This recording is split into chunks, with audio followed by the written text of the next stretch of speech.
comme vous le savez, notre pays est en train de se doter d'un registre national des personnes physiques qui permettra également de doter chaque Guinéen d'une identité numérique et juridique à travers l'attribution du numéro personnel d'identification, le NPI. Et l'autre élément également dans notre communication consiste à faire comprendre aux citoyens toute l'importance de la mise en place du registre national des personnes physiques qui servira désormais comme outil de planification pour relever les défis dans tous les secteurs socio-économiques et sécuritaires dans notre pays. Et nous avons également écouté les difficultés auxquelles sont confrontés les citoyens pour l'obtention des actes de naissance. Et nous avons eu des séances de travail avec les autorités judiciaires, à savoir monsieur le procureur près le tribunal de première instance de Mandiana, mais également monsieur le président du tribunal, afin d'accélérer la cadence de délivrance de ces documents pour permettre aux citoyens de s'enrôler.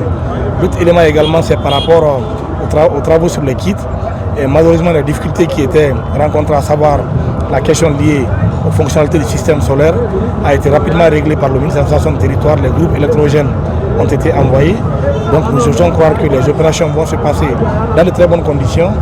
Un seul message, c'est la mobilisation de l'ensemble des citoyens dont l'âge qui ont plus de 10 ans à passer devant les machines pour se faire recenser, afin vraiment, pour la première fois, de doter notre pays d'un registre national des personnes physiques et de doter tous les Guinéens d'identité numérique et juridique. Telle est l'ambition du chef de l'État, le général Madi Doumbouya. Partout où nous sommes passés, nous avons vu une forte mobilisation des citoyens. N'est-ce pas un sentiment de satisfaction pour vous? Oui, et je pense que c'est un sentiment de satisfaction et cette mobilisation des citoyens. C'est là de notre aussi de la volonté de chaque citoyen aujourd'hui de se faire compter, de ne plus laisser une personne décider à leur place.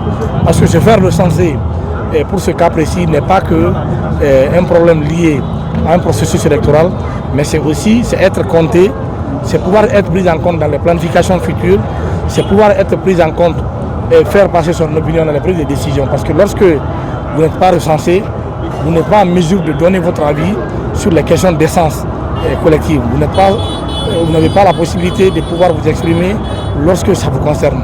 Donc le seul moyen d'expression des citoyens est de disposer de sa carte d'électeur pour que lors des prochaines joutes électorales, qu'ils puissent aller d'abord dire oui ou non à la nouvelle constitution qui a été préparée, mais également participer à toutes les situations de prise de décision les concernant, que ce soit au niveau quartier, au niveau district, au niveau commune rurale, au niveau commune urbaine, mais au niveau région et préfecture. Donc aujourd'hui, la mobilisation des citoyens démontre clairement que le message a été compris. Maintenant, il nous revient en tant qu'acteurs à tous les niveaux de continuer à renforcer cette communication afin que nous puissions clairement doter notre pays de ce registre national des personnes physiques pour qu'une fois, nous puissions aussi être au rendez-vous des pays dont la question d'identité juridique et numérique est définitivement réglée. Merci.